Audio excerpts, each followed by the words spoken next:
Hello students, आज फिर अपन transcription पे बात करेंगे। कल गए वीडियो में मैंने आपको ट्रांसक्रिप्शन का इंट्रोडक्शन दिया था और इंट्रोडक्टरी पार्ट के बाद अब अपन आगे बढ़ते हैं और आज लेंगे अपन ट्रांसपिरेशन टाइप्स। ट्रांसपिरेशन टाइप्स में पहला तो होता है स्टोमेटल और फोलियर ट्रांसपायरेशन।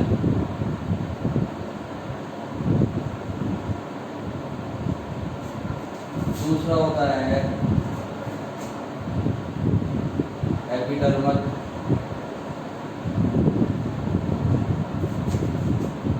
और जिसको दूसरा नाम दे सकते हैं अपन क्यूटिकुलर ट्रांसपायरेशन। ओके, और तीसरा है लेंटिकुलर ट्रांसपायरेशन।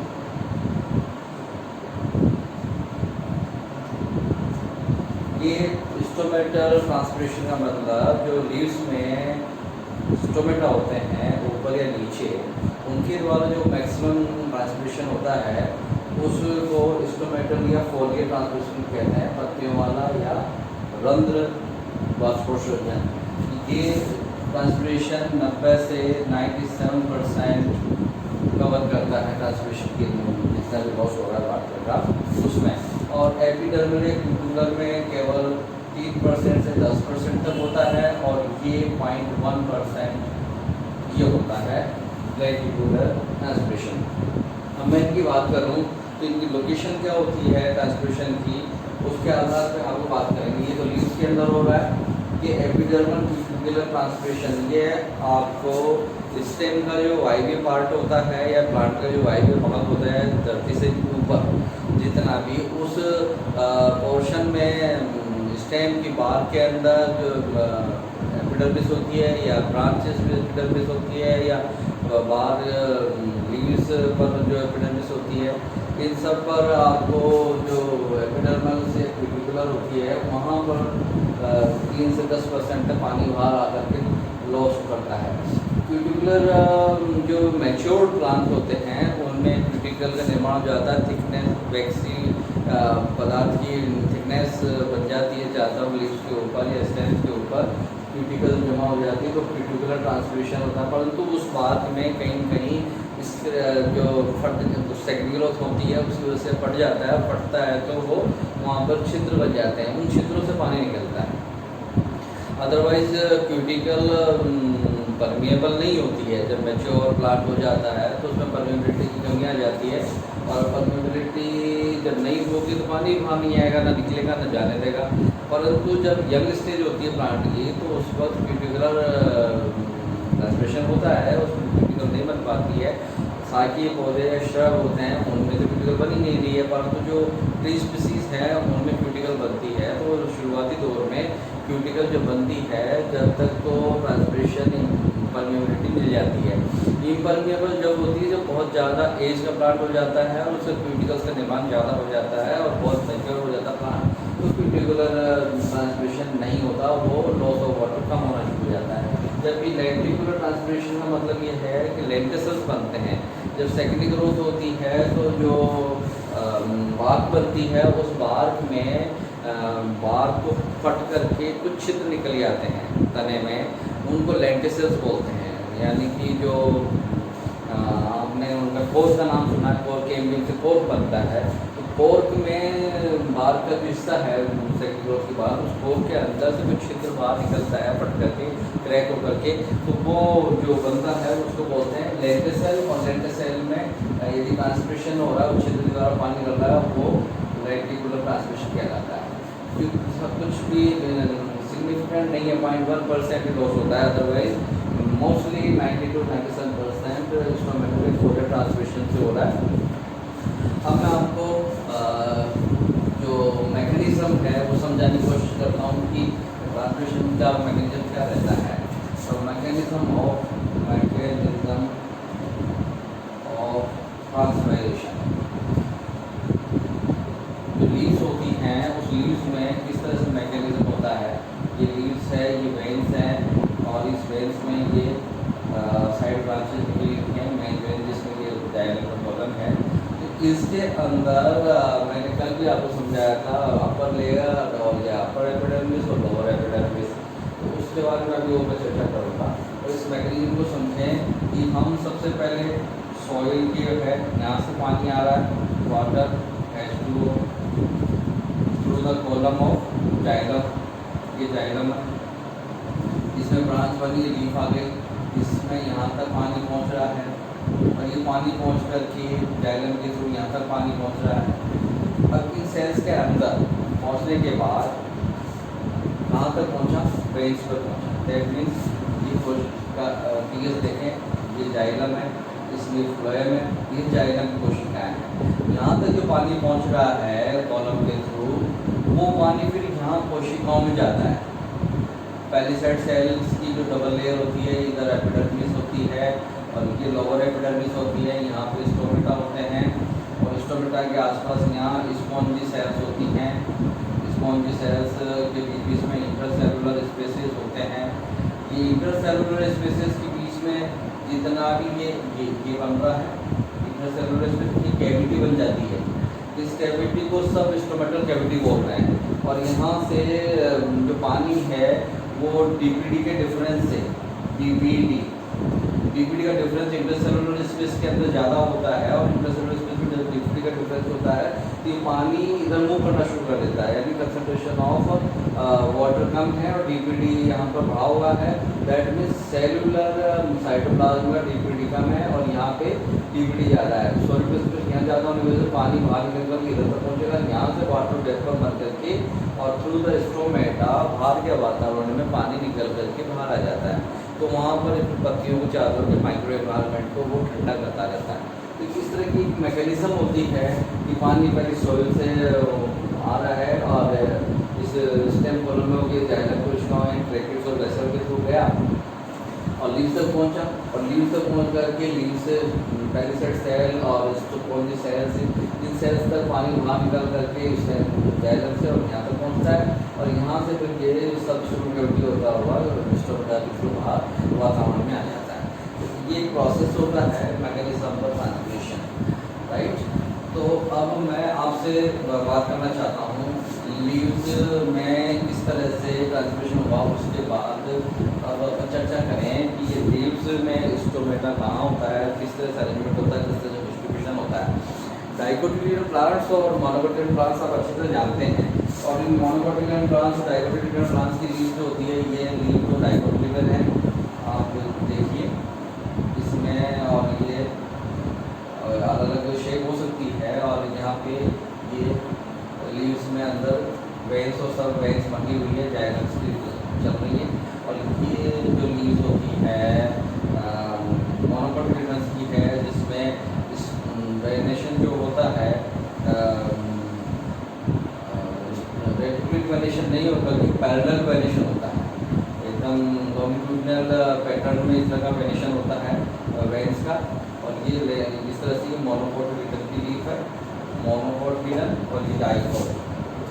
और इसमें जो सनलाइट की तरफ जो लेयर होती है, ये ब्रांच पर जैसे लीफ लगी हुई है और ये इधर से सनलाइट आ रही है, सनलाइट ये वेंट्रल साइड हुआ, यानी जैसे मेरे हाथ को मैं लीफ मानूँ कि ये डोर्सी वेंट्रल लीफ हो गई, इधर की लीफ और इधर की लीफ की टेक्सचर में अंतर है और ये टेक्सचर में अंतर यहाँ स्मूथ होती है, ग्रीन ज़्यादा होती है, डार्क ज़्यादा ग्रीन होती है ऊपर की तरफ जो सनलाइट की तरफ है, जिसको एडेक्सियल सरफेस बोलते हैं, यानी कि अपर एपिडर्मिस।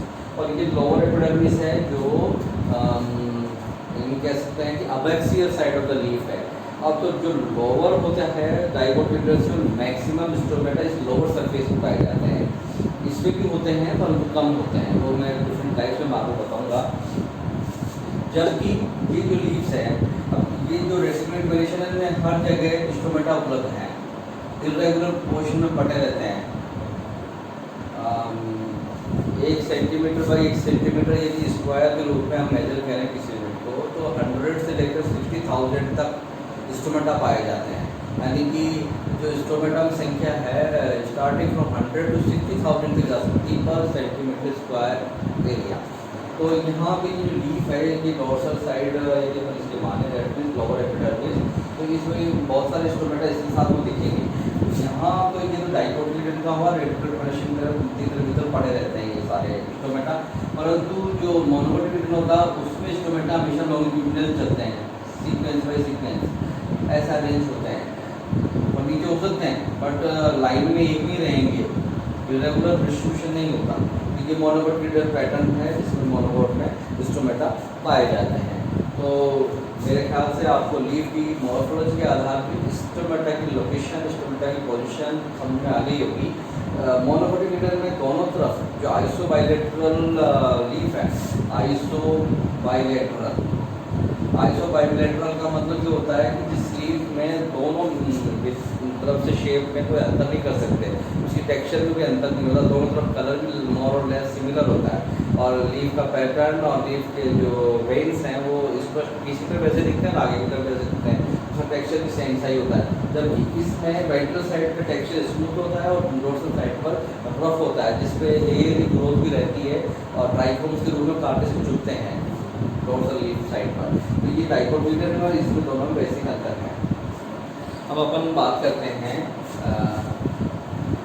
स्टोमेटा की। स्टोमेटा जो आपको मैं बता रहा था कि 1 सेंटीमीटर पर यूनिट एरिया अपन देंगे तो उसमें इतनी संख्या होती है कि बहुत ज़्यादा वाटर लॉस हो जाता है, किसी में कम होता है। सकुलेंट प्लांट जो होते हैं, जीरोफिटिक प्लांट्स होते हैं, उनमें कम वाटर लॉस होता है बिकॉज वहाँ पर जो स्टोमेटा की कैविटीज़ होती हैं वो संकलन होती है, मतलब उसमें आपको स्टोमेटा का जो लेयर है ये और यहाँ पे इस एरिया में हेयर्स उग जाते हैं और इस कैविटी के अंदर हेयर्स होने की वजह से वाटर वेपराइजेशन कम होता है और कम पानी मात्रा लॉस करते हैं। ये स्टोमेटा यहाँ से पानी को बाहर जो आने दे रहा है वाटर वेपर के ऊपर वो कम मिनिमाइज कर देता है, कम कर देता है। तो ये कहलाता है कि ये 0.5 करेक्टर्स में और ये सकुलेंट प्लांट जो होते हैं जो कम पानी में भी जिंदा रहते हैं, हाई टेम्परेचर पे डेजर्ट पे जो उगते हैं या फिर रॉकी सबस्ट्रेट पे उगते हैं, उन प्लांट्स के लिए होता है। अब मैं बात करता हूँ स्टोमेटा स्ट्रक्चर, स्टोमेटा मॉर्फोलॉजी या स्टोमेटा की अपन बात कर रहे थे। यहाँ से कहीं से भी एक स्टोमेटा अपन ने डोर्सल साइड ये है, यहाँ की भी अपन ने ये इसकी एपिडर्मिस, ये पूरी एपिडर्मिस है, इधर भी एपिडर्मिस है, ये अपर एपिडर्मिस है। यदि लीफ मालूम है इसको, ये वेंट्रल साइड है, डोर्सल साइड, इसके ऊपर वाली लेयर अपर एपिडर्मिस, ये लोअर एपिडर्मिस। अब इस लोअर एपिडर्मिस में हर जगह आपको पोर्स मिलेंगे, ये स्टोमेटा कहलाते हैं। अभी स्टोमेटा को स्टडी करना है तो माइक्रोस्कोप में स्टडी करने के लिए स्लाइड पर पहले पानी की बूंद रख लीजिए, उस पर एक ऐसे फोर्सिप से आप पील आउट कर लीजिए और पील आउट करके उसको सिंपल सैफरन में स्टैंड करके माइक्रोस्कोप में देखिए, आपको बहुत सारे स्टोमेटा इस तरह से दिखेंगे। इसके ऊपर ये पील है और पील पर इस तरह से स्टोमेटा दिखेंगे। ये स्टोमेटा माइक्रोस्कोप के अंदर दिखेंगे तो इस तरह से दिखेंगे। डाइकोटिलेडन में और मोनोकोटिलेडन में अंतर होता है थोड़ा सा शेप में। आप देखिए ये जो इनर वाल है सेल की वो तो मोटी होती है, थिक होती है और यहाँ से ये किडनी से सेल बनती है और ये दोनों सेल्स गार्ड सेल्स कहलाते हैं। होती ये guard cells basically epithelial cell पर विशिष्ट फंक्शन करने के लिए रूपांतरित हो जाती है। तो these are the epithelial cells but they converted to the specific for the specific function and that is transpiration. तो इस ट्रांसपरेशन के लिए कन्वर्ट हो जाती हैं और यहाँ पे ये न्यूक्लियस और इधर ये साइटोप्लाज्म, और साइटोप्लाज्म के अलावा इसके अंदर खास बात ये होती है कि इसमें क्लोरोप्लास्ट के मॉलिक्यूल्स पाए जाते हैं। क्लोरोप्लास्ट राइट, क्लोरोप्लास्ट मिलते हैं और इसके साथ साथ यहाँ पे बाहर की तरफ सेल्स मिलती हैं, सब्सिट्यूटरी सेल्स, और इन सेल्स को अपन बोलते हैं सहायक कोशिकाएं, एसेसरी सेल्स या सब्सिट्यूटरी सेल्स। और ये सब्सिट्यूटरी सेल्स सबसिडियरी सेल्स, और इसमें एक एक न्यूक्लियस होता है सब में। बाकी इन सेल्स के अंदर सेंट्रल वैक्यूल्स होती हैं जो बहुत बड़ी वैक्यूल्स होती है, उसमें पानी भरा होता है। जबकि यहाँ पर बहुत छोटी वैक्यूल्स पाई जाती हैं, गार्ड सेल्स के अंदर बहुत छोटी वैक्यूल्स पाई जाती हैं, और छोटी वैक्यूल्स के अंदर ही पानी भरा होता है। ये जब पानी फुल होता है तब टर्जिड अवस्था में रहती है, और ये पोर खुला रहता है। इस पोर की जो अंदर की भित्ति है ये बहुत थिक होती है, और जब ये जो बाहर वाली है गार्ड सेल की, ये थिन वाल होती है, थिन वाल, और ये थिक, और ये क्लोरोप्लास्ट है, ये न्यूक्लियस है, सबसिडी सेल की न्यूक्लियस है, और ये पोर है। पोर को स्टोमा भी बोलते हैं, सिंगुलर वर्ड स्टोमा होता है, जबकि स्टोमेटा प्लूरल वर्ड है। तो यहाँ पोर से आप देखिए ये किडनी शेप दिख रही है आपको, तो किडनी से गार्ड सेल्स का निर्माण होता है। मोस्टली डाइकोटिलिडन का जो पैटर्न होता है स्टोमेटा का, उसमें किडनी शेप होती है, जबकि मोनोकोटिलिडन्स में डम्बल शेप होती है। तो इस को अपन कंपेयर करें तो वो सेल यहाँ पर डम्बल शेप हो जाती हैं, ये डम्बल शेप हो गई, और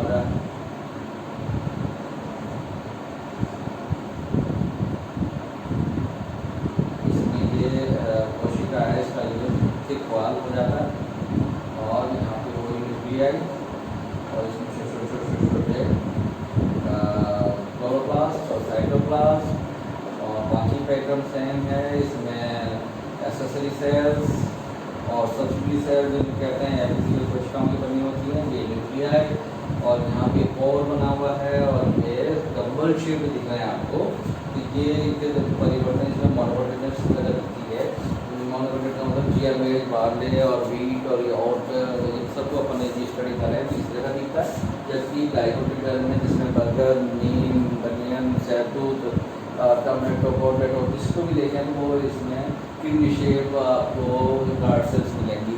तो गार्ड सेल्स में और एपिथेलियल सेल में थोड़ा सा अंतर ये हुआ कि उसमें क्लोरोप्लास्ट नहीं पाया जाता। एपिथेलियल कोशिकाओं में ये होती है एपिडर्मिस सेल्स होती हैं, इन किसी में भी इसके नीचे वाली में और ऊपर वाली इन सब में कोशिकाओं में कहीं पर भी क्लोरोप्लास्ट नहीं पाया जाता है।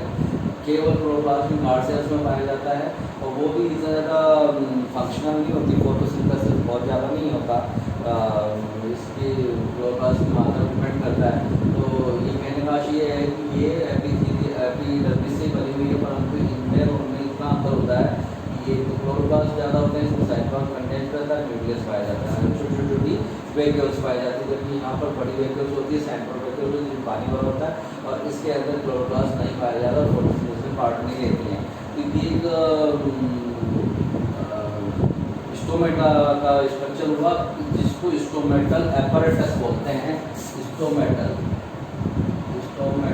एपरेटस।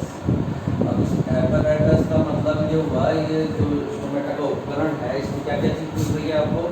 एक तो ये गार्ड सेल्स, ये पोर मिल रहा है, सबसिडी सेल मिल रही है। ये सब तीनों यूनिट मिलकर के जो संरचना बना रही है, एक्सेसरी सेल बोल रहे, साइड कोशिका है, ये सबसिडी सेल को बोल रहे हैं। दूसरा इस गार्ड सेल, अंदर की ये जो पोर, और इसके अंदर तीनों चार चीज़ों मिलाकर के इसको बोल रहे हैं स्टोमेटल एपरेटस, जो ट्रांसमिशन में पार्ट लेती है। तो इस तरह से मैं आपको ये समझाना चाह रहा था कि ये किस तरह से स्टोमेटल एपरेटस ऑपरेट करता है, और क्या क्या इनके स्ट्रक्चर्स में कौन कौन सी कोशिकाएँ होती हैं। तो मेरे ख्याल से आपको समझ में आ गया होगा। अब स्टोमेटल एपरेटस के डिस्ट्रीब्यूशन के आधार पे ये 5 प्रकार के होते हैं, जिसके आधार पर प्लांट्स की कैटेगरी बांटी जा सकती है कि स्टोमेटा कितने प्रकार के हो सकते हैं। तो पहला stomata plants category based on distribution of stomata. दोनों सरफेस पर, यानी अपर सरफेस और lower lower surface, that means adaxial side और अबैक्सियल साइड दोनों पर स्टोमेटा का डिस्ट्रीब्यूशन कितना है और दोनों साइड पर है या एक साइड पर है, इन सब के आधार पे 5 कैटेगरी के हम प्लांट्स को डिवाइड कर सकते हैं स्टोमेटा के आधार पर। पहला है एप्पल टाइप, एप्पल या मलबरी। मलबरी का मतलब सहतूत। इसमें जो होते हैं स्टोमेटा वो केवल और केवल लोअर एपिडर्मिस पे पाए जाते हैं। लोअर एपिडर्मिस का मतलब अबैक्सियल साइड पर, दैट मीन्स जो साइड होगी ये लोअर, इसी पे मिलेंगे आपको स्टोमेटा, इधर नहीं मिलेंगे। तो ये हाइपोस्टोमेटिक प्लांट कहलाते हैं, जिनमें मतलब हाइपो यानी नीचे की तरफ, हाइपोस्टोमेटिक ये स्टोमेटा की प्रेजेंस है। तो इसके आधार पर एप्पल और मलबरी का टाइप को इसको बोलते हैं। और ये स्टोमेटा बहुत साइड नहीं होते, खाली डोर्सल साइड होते हैं। इसके एग्जाम्पल एप्पल, मलबरी है, बनियन ट्री है और बड़े ट्री स्पीसीज अधिकतर में ऑफर स्टोमेटा मिलता है। दूसरा है क्या बोलते हैं tomato type, sorry potato type. Potato type जो होती है उसमें बहुत साइड मिलते हैं आपको, दोनों अपर एपिडर्मिस पे और लोअर एपिडर्मिस पे आपको स्टोमेटा मिलेंगे, पर तो लोअर एपिडर्मिस पे ज़्यादा और अपर एपिडर्मिस पे कम, इसलिए इसको एम्फिस्टोमेटिक बोलते हैं। Amphistomatic type of the plant categorization. तो इस तरह से एम्फिस्टोमेटिक में मतलब दोनों साइड पर पाए जाने वाले स्टोमेटा। इसके एग्जाम्पल है पोटैटो, टोमेटो, इस तरह की स्पीसीज जिसमें रिसेस होता है उसमें आपको मिलेगा। तीसरा है टाइप जो वाटर लिली होता है, water lily type. Water lily जो वाटर में होती है, उस लिली में, वाटर लिली में आपको प्लांट्स मिलते हैं। नीलम्बिया कमल का फूल है, लिम्फिया है और इसके अलावा वेल्सनेरिया और इसके और भी बहुत सारे प्लांट्स हैं वाटर के। तो उन प्लांट्स में विक्टोरिया जो बहुत लंबी पत्ती होती है, पानी के ऊपर तैरती रहती है, तो वो विक्टोरिया प्लांट है। तो उन सब पर भी जो स्टोमेटा पाए जाते हैं, वो स्टोमेटा इस वाटर लिली वाले टाइप में जो स्टोमेटा होता है वो भी दोनों साइड ही मिलता है। एम्फिस्टोमेटिक लोअर साइड अपर एपिडर्मिस में ही मिलता है। और एक चौथा प्रकार का होता है, अपर एपिडर्मिस में मिलेंगे आपको या फिर मिलेंगे नहीं अपर एपिडर्मिस पर। और चौथा है कोट टाइप। कोट टाइप का मतलब ज्वार का जैसा, यानी मोनोकोटिक सेल्स में जो स्टोमेटा पाए जाते हैं दोनों ही सरफेस पे पाए जाते हैं, अपर और लोअर एपिडर्मिस। और इनके example, best example beet barley वगैरह किया में सारे मोनोकोटिक प्लांट्स के एग्जाम्पल्स हैं। तो ज्वार में भी इस तरह का पाया जाता है। मैंने अभी आप लोग डायग्राम में बताया था कि जो मोनोकोटिक इनकी आइसोबाइलेटरल लीव है उसमें दोनों तरफ ही स्टोमेटा मिलते हैं। और पांचवा है पोटामेजिटोन टाइप। ये ही जो नाम है जीनस का प्लांट का, पोटामेजिटोन, ये वाटर प्लांट है। और इस वाटर प्लांट में जो या तो नॉन फंक्शनल स्टोमेटा होते हैं तो उभरे हुए रहते हैं, अपर सरफेस पर उभरे हुए रहेंगे, बाकी मोस्टली नॉन फंक्शनल होते हैं। इसका उदाहरण वेलिसनेरिया है। वेलिसनेरिया जो प्लांट होता है रिबन शेप प्लांट होता है और धरती पानी के अंदर उगता है और ऊपर तक उसकी लीव्स पानी के मार्जिन तक आ जाती है। और इस प्लांट के अंदर भी आपको नॉन फंक्शनल स्टोमेटा मिलेंगे या तो ये फिर होंगे ही नहीं। और पोटामेजिटोन जो टाइप प्लांट है उसमें जो होते हैं वो ऊपर वाली सरफेस पर भी पाए जाते हैं। इस तरह से 5 तरह के स्टोमेटा आपको मिलेंगे जो अलग अलग कैटेगरी के और डिस्ट्रीब्यूशन के आधार पर साइंटिस्टों ने क्लासीफाई किया है। अब एक इसका डिस्ट्रीब्यूशन के आधार पे या फ्रीक्वेंसी के आधार पे स्टोमेटल इंडेक्स का और अपन पढ़ लेते हैं, तो इसको फाइंड आउट करेंगे। स्टोमेटल इंडेक्स क्या होती है? स्टोमेटल इंडेक्स, इसका मतलब ये होता है कि हम जो ये कोई लीफ ले रहे हैं, इस स्लीव में 1 सेंटीमीटर बाई 1 सेंटीमीटर इधर और 1 सेंटीमीटर इधर, इसमें कितने स्टोमेटा आए उनकी संख्या के आधार पर अपन उसकी फ्रिक्वेंसी को काउंट करते हैं कि एक यूनिट एरिया में कितना स्टोमेटा उपलब्ध है। तो उसको अपन बोलते हैं I. Stomata index is equal to stomata number of stomata upon number of epidermis cells plus number of stomata into 100।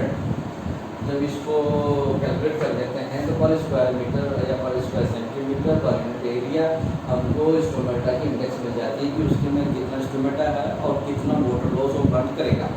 ये हर प्राणी के स्पेसिफिक होता है, नंबर डिपेंडेंट होता है, स्पेसिफिक होता है। तो आप एस का मतलब क्या, स्टोमेटल नंबर, स्टोमेटा का मतलब क्या, स्टोमा या और की संख्या कितनी है पर square centimetre per unit area, और ये एपिडर्मिस नंबर की देना है, फिर यहाँ पर वापस स्टोमेटा से प्लस कर देना है और 100 से मल्टीप्लाई करेंगे तो ये इंडेक्स निकल के आ जाएगी। तो इस तरह से हम कैलकुलेट करते हैं स्टोमेटा के इंडेक्स को। तो आज हमने पढ़ा स्टोमेटा के टाइप्स, उसका मैकेनिज्म, किस तरह से वाटर लॉस होता है, स्टोमेटा का स्ट्रक्चर और स्टोमेटा के प्रेजेंस के आधार पे प्लांट्स के ग्रुप कितने हैं, 5, और ये स्टोमेटा इंडेक्स। तो फिर अपन नए टॉपिक के साथ मिलेंगे इसी आशा के साथ। बहुत धन्यवाद आपको।